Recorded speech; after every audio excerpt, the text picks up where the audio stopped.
তেলের দাম বাড়ে নাই, বাড়ছে না, এটাই আমাদের একটি স্বস্তির কারণ। আমি মনে করি এটা বাংলাদেশের সরকারের একটি সফলতা। রেমিটেন্স যোদ্ধাদের নিরাপত্তা দেওয়া এবং তাদেরকে যারা ফেরত আসতে চাচ্ছে তাদেরকে নিরাপদে ফেরত নিয়ে আসা, এটা আমাদের নাম্বার ওয়ান প্রায়োরিটি। জ্বালানি তেলের দ্রব্য মূল্য বাড়ে নাই, জ্বালানি তেলের দাম বাড়ে নাই এবং অনেক জায়গায় কিন্তু দ্বিগুণ তিনগুণ বেড়ে গেছে। বর্তমানে সরকার অবিরাম কাজ করে যাচ্ছে, দিন রাত কাজ করে যাচ্ছে। মাননীয় প্রধানমন্ত্রী দিন রাত কাজ করছেন। দুর্ভাগ্যবশত আমরা একটি সুষ্ঠু নির্বাচনের পরে যখন বিএনপি সরকার দায়িত্বে পেয়েছে, জনগণ আমাদেরকে একটা দায়িত্ব দিয়েছে, এই দায়িত্ব নেওয়ার পর থেকে যুদ্ধ শুরু হয়েছে।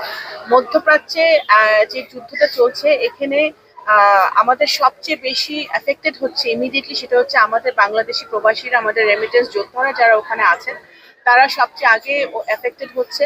আমাদের 6 জনকে বাংলাদেশিকে আমরা দুর্ভাগ্যবশত হারিয়েছি বিভিন্ন দেশে। তো আমরা ওদেরকে সুরক্ষা রাখা, আমাদের রেমিটেন্স যোদ্ধাদের নিরাপত্তা দেওয়া এবং তাদেরকে যারা ফেরত আসতে চাচ্ছে তাদেরকে নিরাপদে ফেরত নিয়ে আসা, এটা আমাদের নাম্বার ওয়ান প্রায়োরিটি।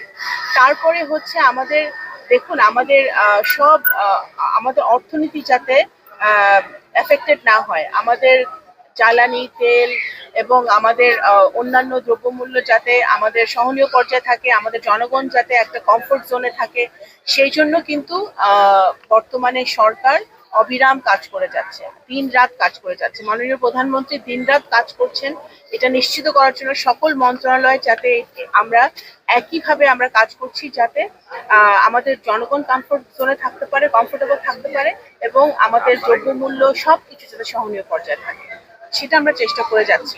আমাদের পররাষ্ট্রনীতি বর্তমানে সকল দেশের সাথে আমাদের সম্পর্ক থাকবে, কিন্তু আমরা আগেও বলেছি, এখনো বলছি, এই যুদ্ধ অবিলম্বে বন্ধ হতে হবে ডিপ্লোমেসি এবং মাধ্যমে, এবং এই যুদ্ধর কথাবার্তা নেগোসিয়েশনের মাধ্যমে।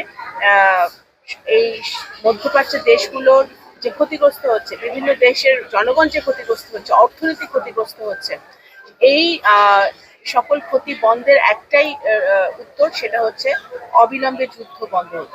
আমি মনে হয় না যে পৃথিবীর এমন কোনো দেশ আছে যেখানে জ্বালানি তেলের দ্রব্য মূল্য বাড়ে নাই, জ্বালানি তেলের দাম বাড়ে নাই এবং অনেক জায়গায় কিন্তু দ্বিগুণ তিনগুণ বেড়ে গেছে।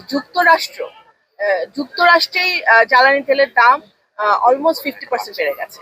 তো সুতরাং এখানে অনেক জায়গায়, আমাদের সিঙ্গাপুর, শ্রীলঙ্কা, ফিলিপিন্স, ইন্ডিয়া, আমার পাশের দেশ ইন্ডিয়া, সব জায়গায় জ্বালানি তেলের দাম প্রচুর বেড়েছে। কিন্তু সেই জায়গায় বাংলাদেশের সরকার, আমাদের সরকার কিন্তু এখনো জ্বালানি তেলের দাম কোনো কিছুই বাড়ায় নাই। আমরা বিদ্যুতের দামও বাড়ে নাই।